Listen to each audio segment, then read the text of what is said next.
what's an American convoy doing this far behind enemy lines? Go on.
Sergeant Troy. And you must be Sergeant Moffitt. Welcome. خد البندايو.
My men. Why aren't they coming with us? Please don't worry about them. They'll be taken care of properly. You're all my guests, but you two are traveling first class.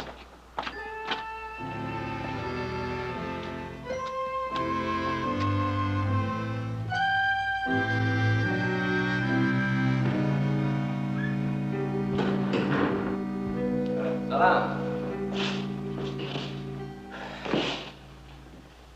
Well, it's not much, but I call it home. Been a long, hot day, gentlemen. I think refreshments are in order. Let me see. For Sergeant Troy, an icy cold glass of beer. And a dash of salt. For Sergeant Moffitt, a Chibli, made with equal parts of rum, lime juice, and whiskey.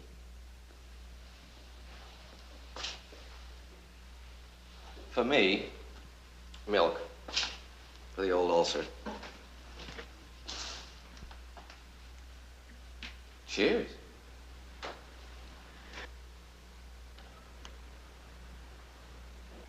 You seem to know a lot about us, Mr. Cunningham. Ned to my friends. If I do, it's because to date your rat patrol has cost me, conservatively speaking, over $500,000. That's a lot of money. Man, what are you talking about? On August 11th, a munitions convoy almost crossed the bridge to Mess 1. You blew it up. 3 trucks, 2 Jerry half-tracks. A tank and a weapons carrier. That convoy was mine. And whose were the soldiers? Also mine. Dressed as Germans. On September 4th, the fuel depot at El Gahir. Yours too, huh? On September 27th, a shipment of points made. But to coin a phrase, this desert simply isn't big enough for the both of us. You know something, Moffitt? Maybe there's worse than the Jerrys.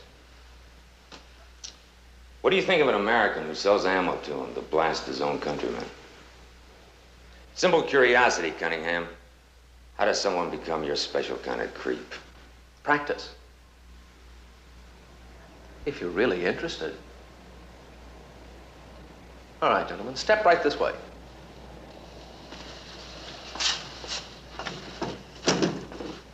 This is what we might call Exhibit A. United States Army Air Force flying jacket. Circa November 1942. Belonging to one Lieutenant Edwin Ned Cunningham. 14 missions over North Africa. Shot down 3 times. Purple Heart. Decorated for bravery. You sure I'm not boring you? Hardly. Anything but. Fine. Now we have Exhibit B. One pigskin wallet, also belonging to the aforesaid Lieutenant Edwin Ned Cunningham. Notice this small hole. It was caused by a Spandau machine gun bullet. At the time of impact, the wallet happened to be in Lieutenant Cunningham's left shirt pocket. When instead of going right through his heart, that bullet hit money. And that's when Mommy's little boy, Ned, saw the light. That the life of a war hero wasn't for him.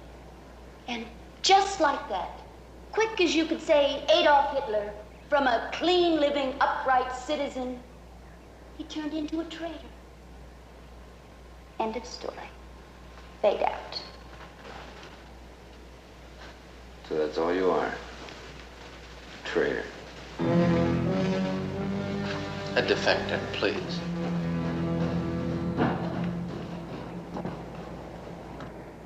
Hello. You must be Ned's new partners. I'm Faye. Oh, has Mommy jumped the gun again? Well, you just go right ahead. Don't pay any attention to me. Go right ahead. Now, you must tell him about your medals, Ned. He always skips the best part. If Mommy doesn't stop, she'll go to bed without her supper. Well, it's true now. And not everybody can do what you did. Crash land your own plane with your best buddy aboard in order to sell them both to the Jerrys. Don't make me tell you twice. I'm enjoying myself. Besides, you like me to entertain your friends, don't you? Gentlemen, you're not drinking. This is all very entertaining, Mr. Cunningham, but surely not why you brought us here. What's the pitch? Oh, I'll tell you what the pitch is. You are muscling in on his territory. You see... Faye does have a certain flair for the vernacular. What she means is this. The Rat Patrol has been making me poorer without making itself 1 cent richer. I want to change that. I want to make you rich. Not interested. Just a moment, Troy. Let's hear him out. Thank you, Sergeant Moffitt. Sergeant Troy, give me credit for one thing. I'm not simple-minded. Someday this war will be over, and you're going to have to go home. Where will you be then? Kids who are too young for the draft will be holding down your jobs. The girls you knew will be married and have families. And I think you'll find there's very little call for middle-aged commandos. What will you do then? Big hero with a chest full of medals. I'll tell you. You'll stand in line at the neighborhood pawn shop, waiting to trade those medals in on a $3 spree. I suppose you have an alternative. Why spoil a perfect day? Ahmed, champagne, well chilled. Wait, just hold it a minute. We haven't said yes. But you're not saying no. There are 2 others to consider. I'm sure you can handle Mr. Pettigrew and Mr. Hitchcock. All right, fine. But I'd still like to get a look at your operation. That is, if Mr. Cunningham doesn't... Ned. That is, if Ned doesn't mind. Nothing could give me greater pleasure. Right this way, gentlemen. Mommy, you go see about making dinner. Make sure it's superb.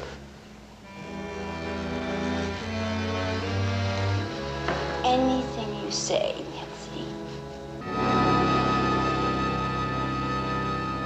Unfortunately, you won't see very much.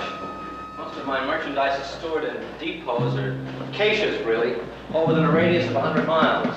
Like the oil down here? Right.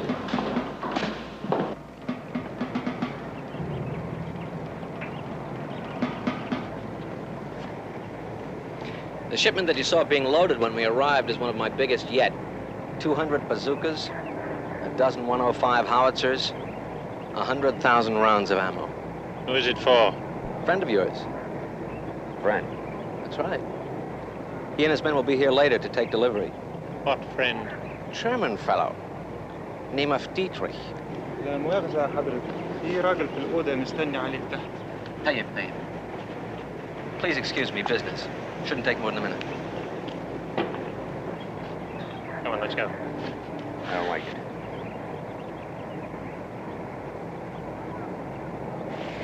It's too easy.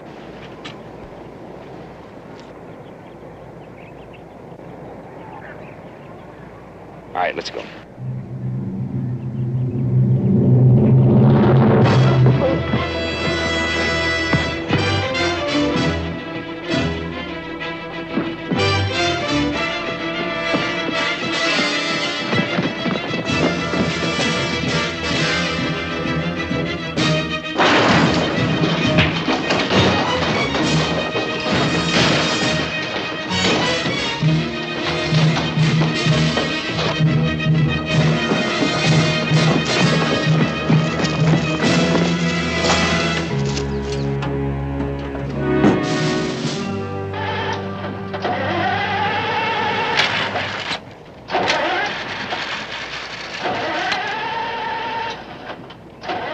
Gentlemen,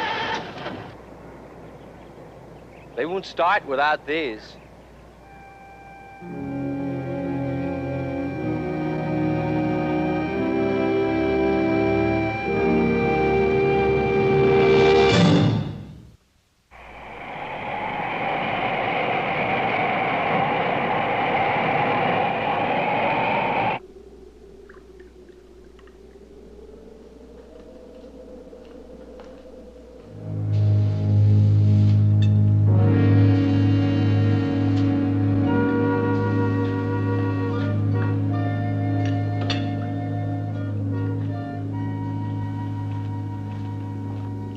Sergeant, eat something.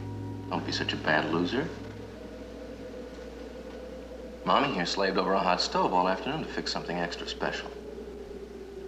And you won't even taste it. She'll be a fan. How about you, Sergeant Moffitt? I should warn you, those German prisoner of war camps are notorious for their rather slipshod cuisine.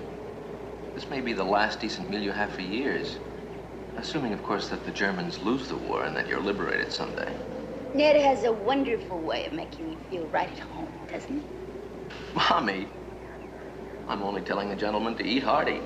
Tomorrow you die. Why, Faisy, I'm surprised and delighted at you. You haven't just been raiding the liquor cabinet, you've been raiding the library as well. You know, there was a time that Faisy couldn't even read. By the way, have I told you how I first met Mommy? Ned. Oh, come on.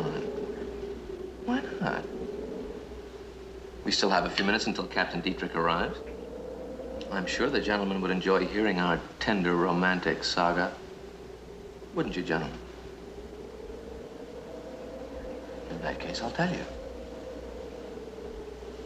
Our story begins in Casablanca. Poor Fay was performing at the time, singing in one of the rather less exclusive nightclubs. Don't. Unfortunately, Faisy had entered into a somewhat untidy arrangement with the management. Seems that in addition to her duties as a songbird, she had an obligation to make the customers drink more than they should. Kid was good at it. So good, in fact, that the management was extremely reluctant to part with her services. Well, picture this scene, if you will. Little Arab and myself, bargaining and haggling away half the night over Faisy. And that's how I rescued Mommy.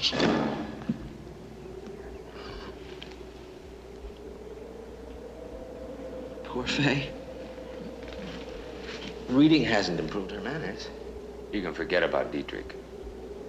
He's not coming out in this storm.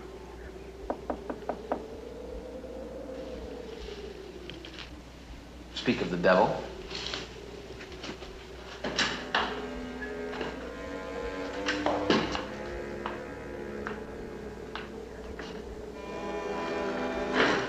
Greetings and welcome, Ibrahim. May I have pleasure, Conehan. My daughter, Sayora. Worthy of such a father. This way, please. What brings you out on such a night as this, Ibrahim? My enemies are many, Conehan. My weapons few. I wish to buy what you call the half-track. A half-track? But you haven't paid for the last shipment yet, Ibrahim. Patience, Conehan. Miss Morgan, why do you put up with him? Why don't you pack up and leave? Where would I go? This is the only game in town, baby.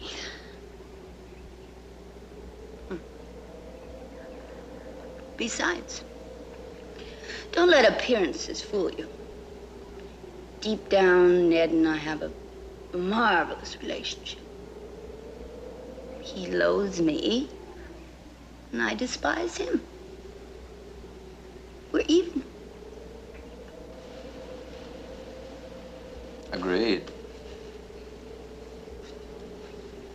Mommy, I have a real nice surprise for you. People, I want you to meet Sayora. This is Mommy's new little helper. Isn't that nice? Isn't that thoughtful of me? Oh, and another thing. Her daddy tells me that Soroya is a whiz at making my favorite dish. Eggs Benedict.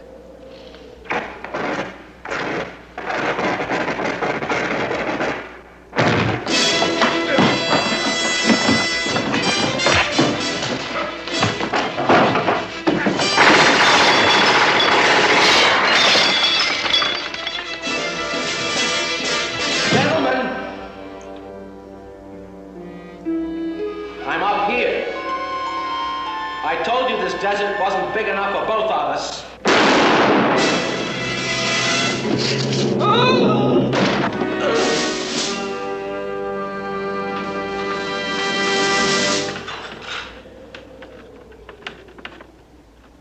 me? Sure, Ned, baby. Anything you say. Cry! Cry! Cry on Mommy's little helper's shoulder if you want to cry.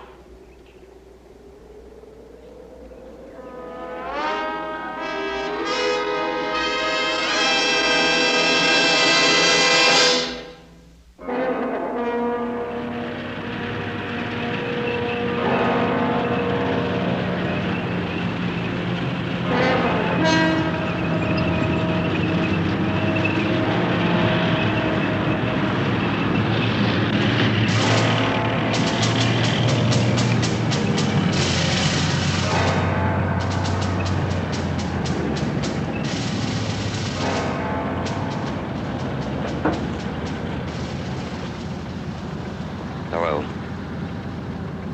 Goodbye. Well, I want to thank you. Oh, it was nothing. Anytime. Anytime at all. I guess it was the only way. You think they'll give me life? Yeah, yours. Listen, you've got a couple of good witnesses in your corner. I wouldn't worry much. If I don't get off, will you come and visit me? Yeah, and I'll bring a cake with a saw in the middle. No eggs Benedict. Promise. No eggs Benedict. Okay, Lieutenant. She's all yours.